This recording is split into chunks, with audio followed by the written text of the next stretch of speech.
નમસ્કાર મિત્રો, આપ જોઈ રહ્યા છો વીએસ ન્યૂઝ। સમાચારમાં વાત કરીએ તો રાજુલા જાફરાબાદ સહિત ગ્રામ્ય વિસ્તારોમાં જામ્યો વરસાદી માહોલ।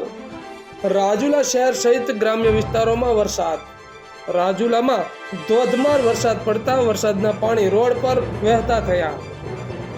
રાજુલાના ડુંગર, હિંડોરણા, છતડિયા, કડિયાળી સહિતના ગામોમાં વરસાદના પગલે ખેડૂતો થયા ખુશખુશાલ।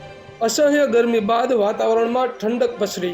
તો આવા અવનવા સમાચારો જોવા માટે જોતા રહો વીએસ ન્યૂઝ।